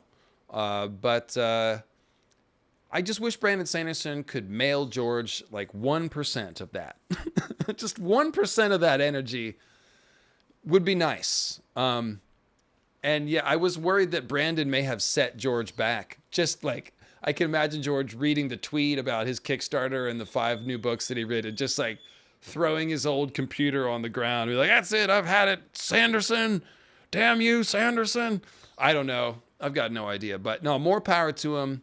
I think it's really cool, the Kickstarter thing that he did. He's in a position to do something like this, but independent publishing is growing, and what he's doing is expanding on that. So that I think that's really cool. So yeah, props to him. And yeah, and no worries, Glenn. Yeah, no, I figured that was a mistake. I figured you meant to send me $10 and not request the $10, but I did get the donation, so we're good, buddy. We're good. All right, so where were we? Taking questions and showing you the new art. That's right, the new art. So Black Fire. The coolest thing about the dragons, about any of the dragons, is the fact that the black dragons breathe black fire shot through with red and gold. There's only a couple pictures. Urtach Altanaz, he did one with Balerion and that has black fire. So now we have 2. We have 2 artworks with black fire. Very cool. Thank you, Mark Simonetti, for paying attention to the details. Also like the red hot melting stone of the towers. So that's dope. Here is Magali Villanueva, whose portrait style you're familiar with. He's done a lot of portraits. This is Rhoynar and Alicent. Rhaenyra on the left, Alicent on the right. Do I have that right? I think so. Wait, maybe I don't. Yeah, it would have to be. Would have to be. So then who would be the dude next to the chick in the green? I guess that would be King Viserys when he was younger? I'm not sure. I'm going to need some more explanation on this. I don't know if any of you have a guess who these other two people are. But this is supposed to be Rhaenyra and Alicent in the middle. So then I guess maybe that's the strong. The strong that fathered all of Rhaenyra's children, perhaps. But yeah, Magali, everyone, you're right. Everyone does look beautiful in Magali's art. Like, everyone just looks amazing. He can only draw amazing faces. So these are the historians of Fire and Blood, which means that's Mushroom in the middle, and Maester Yandel, and Septon. Who's the Septon that's the source in the world of Ice and Fire? I forget. But that's Archmaester Gildane and Mushroom on the center and on the right. And this is by Chase Stone. So that's pretty dope. Pretty dope here. And then this one, this is the scene stealer. This is Aegon Plans the Conquest. This is Renee Agner, who did that really murky looking Ashai picture with all the fog that we just showed earlier. And so here we go. This is Aegon planning the conquest. You can feel the energy in this room. All the High Lords, Aegon's allies, rather, are gathered around. The two queens. Aegon's leaning forward intently. They're debating some key element of strategy or when to start the invasion. You can feel the tension here. Crackling. So this is a great piece of artwork. Spargmeister says, what does he say? Just finished my reread of Dunk and Egg. Would love to hear your analysis of the stories, especially the third one, the Mystery Knight. Yeah, I'm sorry. I completely forgot about Dunk and Egg. That's what we need to do before I go. There we go. Okay, so let's do that. Dunk and Egg. So the first Dunk and Egg book, The Hedge Knight, is this is the one where Dunk gets caught in the Trial of Seven. He basically has a little thing for the puppeteer. He goes to attorney. He buries Sir Arlen of Pennytree in the first scene. He goes to the tourney. He doesn't have Egg yet. And essentially, he gets into a conflict with Aerion Brightflame. Very haughty. This is Viserys, but not if Viserys hadn't have been on the run, but had grown up as a spoiled brat prince, empowered. That's Aerion Brightflame. And so Aerion Brightflame gets into a fight with Dunk and basically wants Dunk's head or his foot. I forget which. I think he struck Aerion, so he wanted to take his hand no, it was the foot. It was a foot. Point is, Dunk gets pulled into defending himself trial by combat, and it balloons into a 7 versus 7 thing. And so there are Kingsguard and Targaryens, members of House Baratheon and Beesbury and Florent, all involved in this thing. And there's a giant melee. There's a lot of chivalry. There's a lot of desperation. There's the tragic death of Baelor Breakspear. And then at the very end, Maekar Targaryen decides that Egg will be better educated by tagging along with Dunk, and then their partnership is formed. So I would say of the 3 short stories, it might be the beefiest. There's a lot there. And one of the questions is, can you get a whole season out of each one of these books? I think yes. I think you could at least do 6, if not 8 episodes for each book. And there's a lot of dialogue, so you've got dialogue to work with. And then there's also, let me, as I pull the chat up so I can keep an eye on it. There's also quite a lot of side characters that you could develop. Like, you'd probably show Aerion, Brightflame, and Baelor Breakspear and Maekar a little more. You'd get everything. It'd be a faithful representation of everything that's on the page, but that doesn't mean they could expand it, or they couldn't expand it. And like I said, I think you'd show more of the Targaryens. You'd develop Aerion and Maekar, and especially Baelor, because Baelor Breakspear is a real tragic character. Everyone likes him. He's going to make a really good king, seasoned in battle.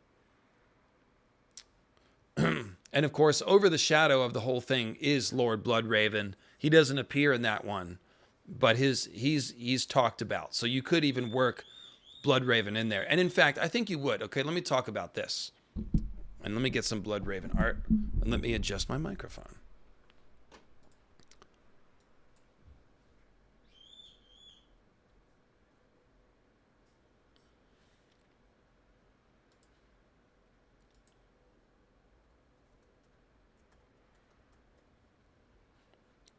Yeah, this is the one. So this is by Mike Harris. Lord Bloodraven. This is probably in the Weirwood Grove of 9, I would think. Yeah, it has to be. Has to be. So, if you're going to cast Bloodraven, Bloodraven appears in the 3rd book. The 2nd book, Sworn Sword, they're talking about Bloodraven the whole time. It's the shadow of Bloodraven is very heavy in the 2nd book. And then in the 3rd book, it's literally a treason tourney where they're just waiting for Bloodraven to come and crack down on them. And of course, Bloodraven does. He appears at White Walls at the end to unmask the conspiracy very easily. He's had spies there the whole time. He's been on top of it the whole time. And honestly, he comes and puts it down as lazily as the other deflects Sir Waymar's blow in the prologue of A Game of Thrones. Hey, girl. One second, guys. Let me just grab her.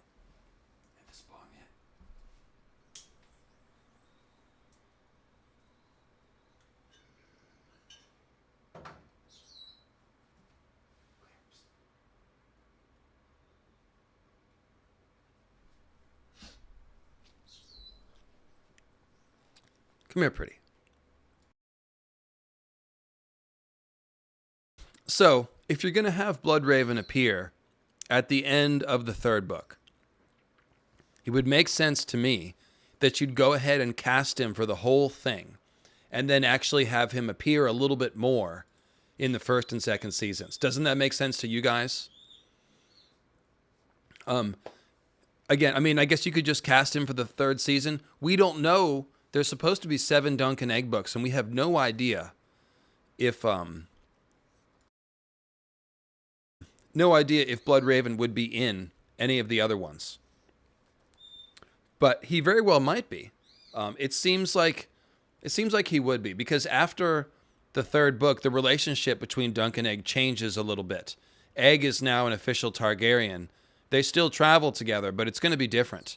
Egg has now come out as a dragon, if you will. That was what the dream, Bloodraven's dream of a dragon being born at White Walls, that turned out to be about Egg. So, Egg, I would think that Dunk and Egg now are going to have a closer relationship with Bloodraven. Bloodraven now knows about this whole thing, and they've talked a bit. We know that Dunk eventually becomes a member of the Kingsguard when Egg comes to power. And this all ends with Summerhall. So there's going to be some time skips a little bit in between some of these. And we're going to go from Egg as a 10-year-old boy to Egg as like a young king. So what they'll probably do is they'll think about the casting of Bran.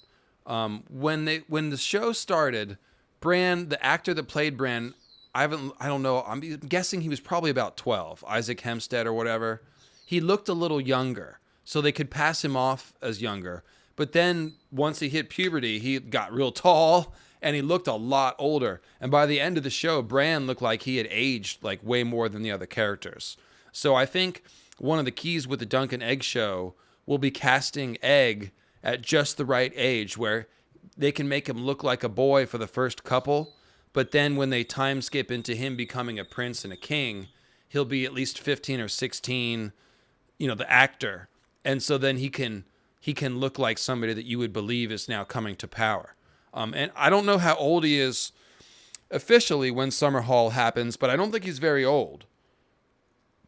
And they could change that if they need to, so that they don't have to recast, I guess is my point. So yeah, I think that you would be smart to cast Bloodraven. Bloodraven is a fan favorite. He is an obvious fun character to bring in, and he doesn't need to be on screen much. Almost like Luke Skywalker dropping into The Mandalorian and Boba Fett and stuff. And please don't start opining on Star Wars. That's a whole different thing. But again, as a point, like, Bloodraven is the kind of character that can just drop in once or twice a season and be like, ooh, it's Bloodraven. And it would have that same mystique as when Luke appears. Only Bloodraven won't be CGI, of course. It'd be real. So I think you would cast Bloodraven first season and bring him in a little more. And again, you can do a faithful representation of what's on the page, but then also expand and put in scenes that we know would have happened. So while all this is going on in the Sworn Sword and the Mystery Knight, and everyone's talking about Bloodraven, where is he? Bloodraven's his decisions. Like, you could also show Bloodraven at King's Landing or riding about on the land, pulling some strings. You could flesh out some of the royalty. Like, we could see what Maekar is up to. That kind of thing. So I think there's room to expand a little bit on the story. Oh, Adam Driver in a silver wig for young Bloodraven. Okay. I could see that. Actually. He could totally get the vibe. That's pretty good. Yeah, age him up a little, make him look kind of emaciated and albino-like. Yeah, I dig it. And of course, if you like Bloodraven, I've done both a Bloodraven character stream and an Odin Origins Bloodraven video showing all the Odin symbolism with Bloodraven. So check those out on the channel. But okay, so second Dunk and Egg book is The Sworn Sword. That's the one with Rohan Weber. I've broken this book down more than any other Dunk and Egg. We did the whole book, essentially. That stream is a Rohan Weber character stream. So I've got a mythical character studies playlist. All the character-centric ones are in there. The Rohan Weber one is basically the Sworn Sword story analysis. And this one is, of course, pretty hot. It starts off really dull. Kind of. Dunk is a sworn sword for this old guy, Sir Eustace. He hangs out with this loutish sellsword, Brown Bennis. And the people are poor and it's dry and the stream is not flowing and it's like, oh, what's going on? Then they find out, oh, the lady next door, the property next door, has dammed up the stream to irrigate their fields, and Eustace is left without the stream. And the fun part about the Sworn Sword is that it's presented to us. Eustace gives us his side of it. But as story goes, we learn that Eustace's perspective is very warped, and that the reality of what's going on is totally different. And that actually, essentially, Eustace is a rebel from the Blackfire Rebellion who was allowed to retain a tiny bit of his lands, given a tower to die in, essentially. And his lands were given over to House Weber. And so the Castle Coldmoat used to be part of Sir Eustace's lands. And there's history between Eustace's son and Rohan Weber, who loved each other as young teens. And there's a lot of really personal stuff. Dunk and Rohan have a romance. I think the Dunk Rohan romance would definitely be one of the main things you would play up in that. I mean, that's almost enough to power that season, really. If you cast Rohan well, the Dunk Rohan chemistry is amazing. The writing is amazing. Like, we laughed our asses off on that Rohan Weber stream, just talking about all the funny little moments. So that's really rich. You know, the first and third one are full of Targaryens and intrigue. The second one is very close in storytelling. It's literally just a feud between two neighbors. There is Blackfire Rebellion stuff going on in there, but it's a very personal story. And it will be all about the performances of a few key actors. And if they want to, they can give us a little more about the Dunk Rohan romance, which is a source of many conspiracy theories, because Rohan Weber went on to eventually marry the Lord of Lannister of that time and she is the great-grandmother of Cersei and Jaime and all them. I think it's great-grandmother. But then she disappeared, too, at a certain point. So there's more mysteries with Rohan that presumably George wants to get back to in the later Dunk and Egg series. So Rohan Weber's a character that could even pop up again in later Dunk books, and meaning that as they're writing that season, you know, George is going to be involved with. You saw in the letter, George is going to be more involved with the Dunk and Egg show than any other. That's very personal to him. He said it's a faithful adaptation. That's just what I wanted. So this is really going to be just straight out of the books. But since George knows where he's going with Dunk and Egg, if he wants to add some of that extra Rohan Weber lore or clues about her, then he can, because he knows it. So that's pretty cool. That can definitely be expanded. There's easily 6 to 8 episodes in that one, I would say. Then we come to the Mystery Knight. The Mystery Knight. Hedge Knight, Sworn Sword, Mystery Knight. That's the order. So the Mystery Knight, this is the White Walls Trader's tourney that Bloodraven shows up to at the end. It features John the Fiddler, who turns out to be a Daemon Blackfire, who is not very ambiguously gay. He's gay for Dunk, and he is a very... Who do we compare him to? He's very... I guess he's kind of Renly-like, and I'm not saying that both because they're gay characters, but he's got a lot of Renly in that, like, he's very pleasant and amiable and charismatic and kind of understands the idea of rallying people and being a figurehead and stuff, but he's just doesn't have enough experience. I think that Fagon might end up being a little bit like John the Fiddler, but John the Fiddler he just does not see any of the danger coming. He's very head in the clouds. Of course, I guess Fagon doesn't either. Fagon thinks his road is paved with gold as well. So, you know, John the Fiddler is one where you almost just wish he didn't have to be king and just could have been a happy gay minstrel and just lived his life, because he seems like a really cool dude, but just in over his head at the center of a rebellion. And I think George is also showing us that the figureheads of these Blackfire rebellions really are figureheads. Daemon Blackfire did not lead the rebellion. He led the battles, but he did not organize the rebellion. It was the people around him that sort of pushed him into the role. Similar to King Robert and Jon Arryn a little bit. You know, there was a whole, seems like, conspiracy between Jon Arryn and Tywin and Ned's dad, help me out, Rickard Stark, and Hoster Tully, making the Marriages Alliance. They were making moves against Aerys. They were setting up, Aerys was a mad king, and they were getting ready to set up some sort of alternative. And as people like King Robert ended up mostly as pawns. I think Daemon Blackfire feels like the same character. John the Fiddler is definitely that character. And yeah, John the Fiddler absolutely hits on Dunk really hard. It's a fun scene because Dunk is very slow to figure out what's happening. And then there's Alan Cockshaw, who's very much a John Connington figure. He wishes that Daemon loved him. Daemon does not seem to see him that way. And so he does not want anyone else to get close to Daemon.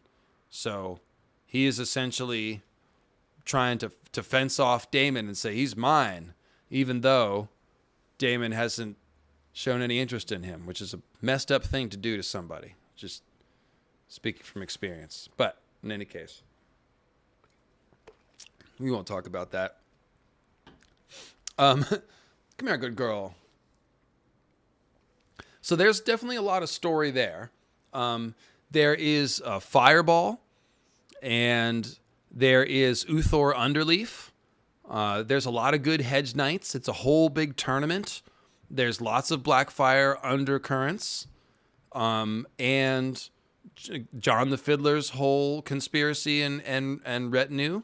The hedge knights really steal the show in that one. And if you remember, Bloodraven is in disguise as Sir Maynard Plum that whole time. So it's really rich. Maynard Plum is a great character, super sarcastic, very witty. And it's funny because, like, Bloodraven is in disguise, but you can tell Bloodraven's not... He risks blowing his disguise in order to say sarcastic and witty shit, is what I'm trying to say. He could be more... He could have picked a disguise that was less similar to his actual self. But instead, he makes remarks about what the king was doing, or he reminds me of... I think I compared him to Kevin Durant using burner accounts to defend himself on social media from criticism. That is exactly what Bloodraven does as Maynard Plum. He's arguing with hedge knights about the royal strategy from his burner account at Maynard Plum. So, yeah, spoiler alert. I mean, I guess it's honestly more fun to read The Sworn Sword if you know that Maynard Plum is Bloodraven than not. So it really is hilarious. So yes, I think there's 6 to 8 episodes here. There's several parts of the action. You know, there's the setup drama. Then there's a couple of the feasts. There's several days of jousting. Then there's the plotting begins to unravel. The violence starts to happen. There's the dragon egg that gets stolen by the dwarves. Again, Fireball. More hedge knight drama. Then they're preparing for the rebellion. Fireball is tortured, and then jousts against John the Fiddler, knocks him into the dirt, makes him the brown dragon. Everyone laughs. And then Bloodraven shows up, and they have the last mop-up. And then we still get that last conversation where Dunk and Egg go into Bloodraven's tent, and Bloodraven is sorting out the traitors. So there's a lot of scenes here that they can spend more or less time on based on what they want. But again, I would say no problem, 6 to 8 episodes. And, you could spend a whole episode on one of the tourney days and have it be mostly jousting with the action around that. Dunk loses his armor early on and then gets it back, and he gets the wool, not pulled down over his eyes, but pulled off of his eyes by Uthor Underleaf, who's basically turns into White Men Can't Jump real quick. And Uthor Underleaf turns out to be Woody Harrelson. He turns out to be a total ringer. He shows up with poor armor, so everyone thinks that he's not good, but he's actually super good and can win or lose exactly the way he wants to. Just like Woody Harrelson showing up to the court in his, over the hill white dude from the gym outfit, trotting up, doing warm-up stretches. And so that, somebody picks him to be on the other person's team, like, oh, yeah, you got to play with that guy. And they're, oh, man. But, of course, the oh, man is Wesley Snipes. And he's in on the deal with Woody Harrelson. And it's a great movie. If you haven't seen White Men Can't Jump, then stop watching this stream right now and go watch that movie. It's a great movie. It's one of the great movies that American culture has. It's uniquely American culture, 90s humor. It's prime Wesley Snipes, prime Woody Harrelson, Rosie Perez, right? Isn't that the name? I'm so bad with names, but I think it's Rosie Perez, right? In any case, yes, we get the ringer. Uthor Underleaf. That is a great scene, honestly. Dunk gets the whole thing explained to him by Sir Uthor. So that's pretty rich. That's pretty rich. So in any case, guys, so I think that's pretty much all the shows. I saw somebody ask about YT. Could it have some Lovecraft flavor? Yes, it certainly could. Fantasy Chinese stuff has definitely been done.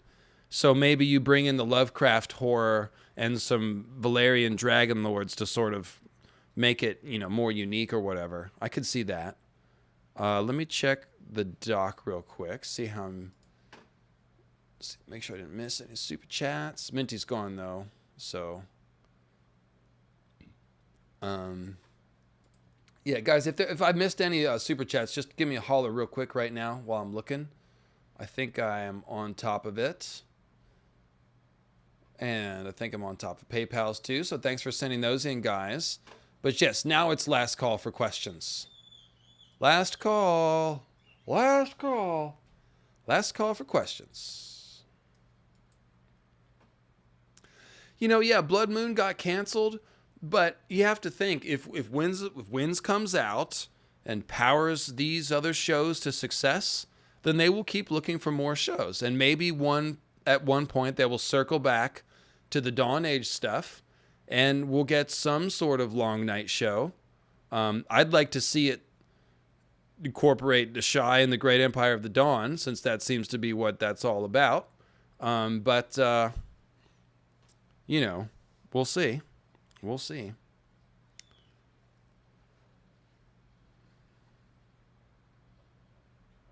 So thanks you guys for coming out. Really appreciate y'all. I will say, by the way, if any of you, the YouTube algorithm has been funky lately, obviously because of the war. All the news stuff is dominating the feeds. You've probably noticed that. If you've clicked on even one war-based or politics, anything, half of your feed is probably that. So I have done a couple of streams in the past week, obviously not anywhere near as serious or important as anything going on in the actual real world, but just throwing it out there. If you missed any of the announcements and stuff, I've been doing Battle of the Blackwater streams. We have 3 of them up, and I'm rereading all the Battle of the Blackwater chapters. We're doing heavy symbolism analysis as well as talking about the battles. And it's going to be a lot of fun. Or at least it was a lot of fun, and it will be to finish it, because we're only about halfway through. The last stream was the Bridge of Ships. We actually did 2 Tyrion chapters. The one where he charges out to defend the city, and then charges onto the Bridge of Ships, and gets wounded by Mandon Moore. So, yeah. Those of you who have watched the Blackwater streams, all 7 of you have enjoyed them. The comments have been very positive. So I think we're doing a good job there. And whenever you have time to catch up, just letting you know it's there to catch up on. What legendary sword would you use and why? I have to have a black sword. I know Dawn is the sword of swords, but I would like to have original Azor Ahai's original black sword. We don't know if that exists or to where it is, though. So that's a hypothetical sword. So failing that, well, emotionally, I would like to have ice, but ice is too big for me. So I think I would take Oathkeeper. Oathkeeper is the right size. It's red like Lightbringer. It's part of ice. It's got all the symbolism. And after all,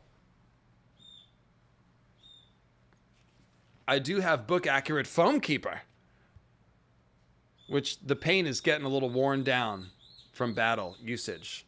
But yeah, I paint dipped this foam Oathkeeper so that it has black and red swirly blade like Valerian steel. So yes, I'll go with Oathkeeper. I'll keep it consistent. Also would have accepted Dark Sister as an answer. So yeah, exactly. The algorithms are all Ukraine right now, understandably.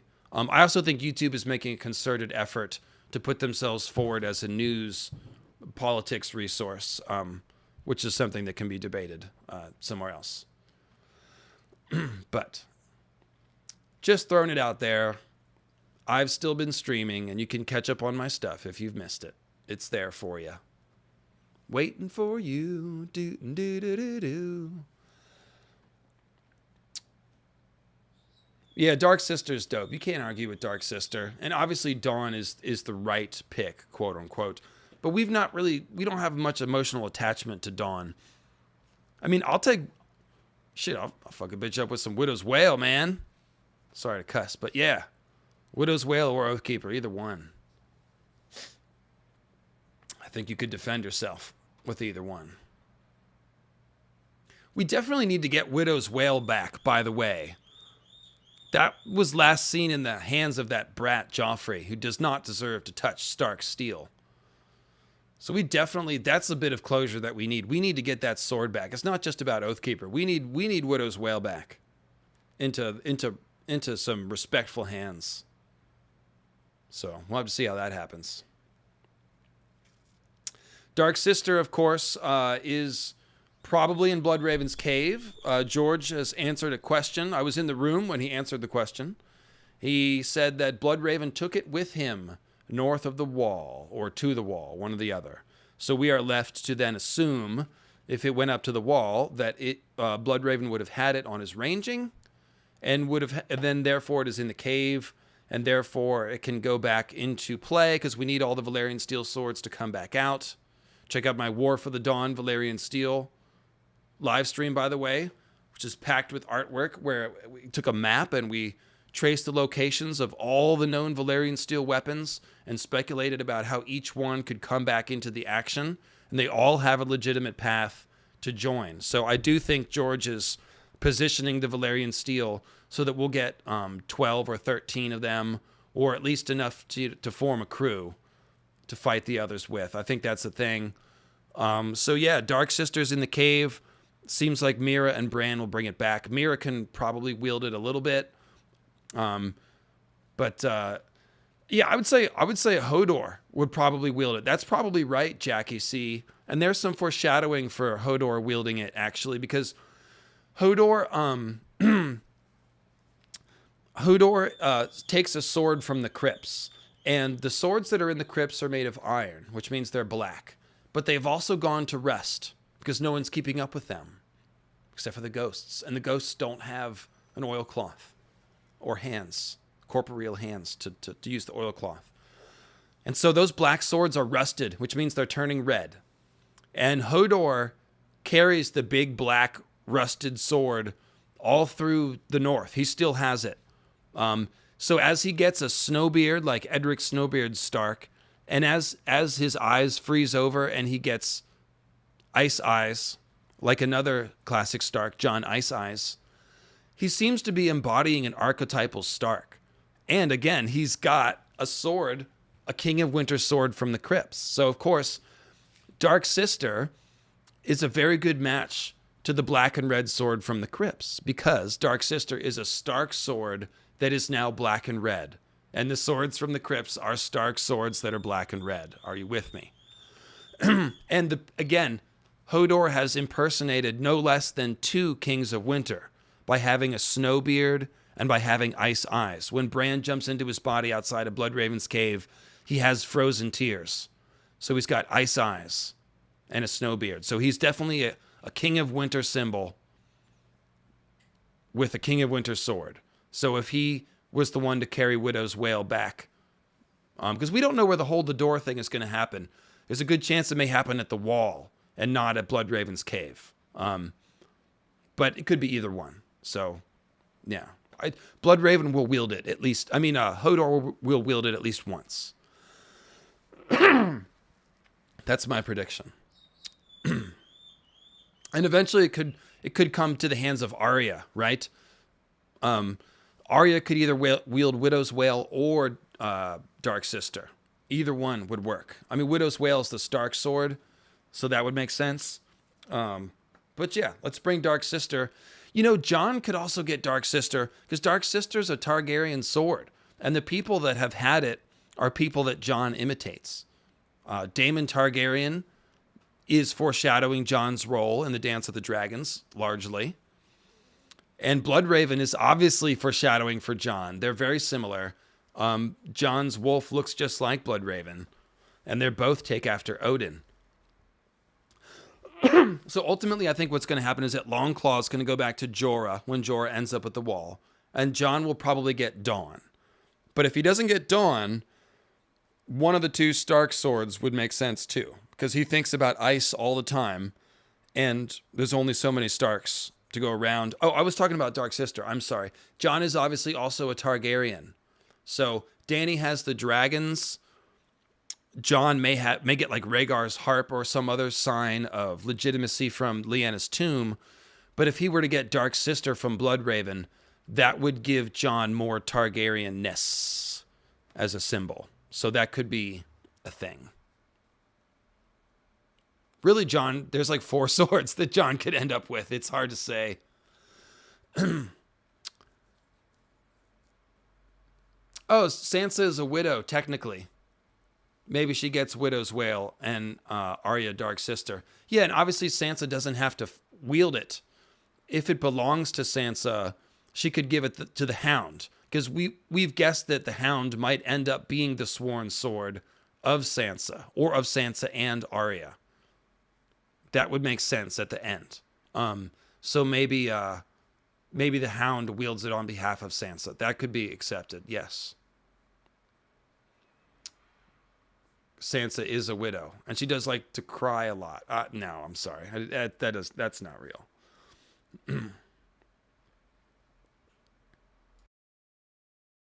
Yeah, Jon doesn't know he's a Targaryen, but Bloodraven very well might.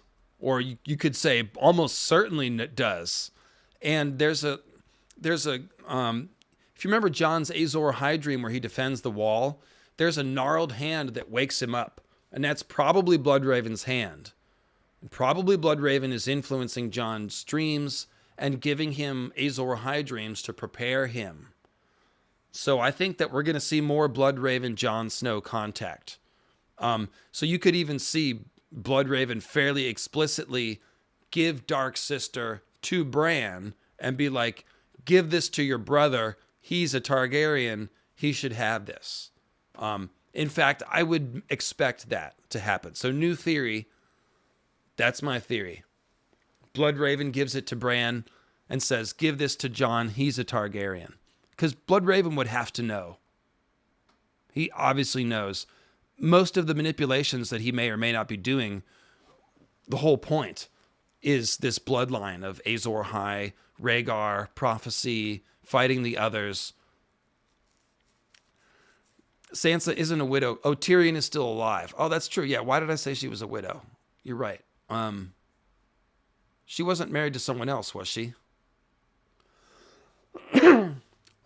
Oh, she was engaged to Joffrey. Oh, that's probably what that person was referring to. She was engaged to Joffrey, but her engagement was broken off before he died. So that could still work, though, because Joffrey had Widow's Wail. So, I mean, if Sansa ended up with it, I guess that would make sense, too, from that point of view, wouldn't it?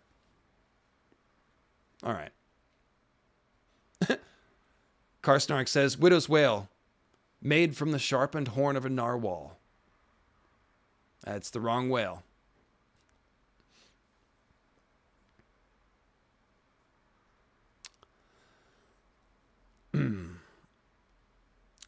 So, all right, guys. Well, I think I'll go ahead and wrap this up. You all have been beautiful. Thank you very much for joining me today and clicking the like button. I see most of you are clicking that button. 224 likes. Appreciate that. And if you would like to leave a comment with your thoughts on the shows, all you got to do is hit refresh when the stream ends, and you can leave a cool comment. So, thank you very much. I'm Dave Lightbringer sometimes, or LML sometimes. And I will see you on Sunday. We'll do another, we'll do the next Blackwater chapters, probably the next 2. So, Sunday, 3 p.m. Pacific time. I see a real quick question. I'll grab this here. Could Jon run into Bran and Bloodraven in his confirmed expedition to the north? Because George has said Jon's going to go further north than anyone has before. And that could perhaps be how Bran ends up going south. Yes. I do think Jon could end up going up north and meeting Bran. Cold Hands is probably still running around up there too. So there's a couple moving pieces up there. Val the Wildling, Tormund, you know. So, totally. All right, guys. Thanks for joining me, and I will see you on Sunday. Cheers.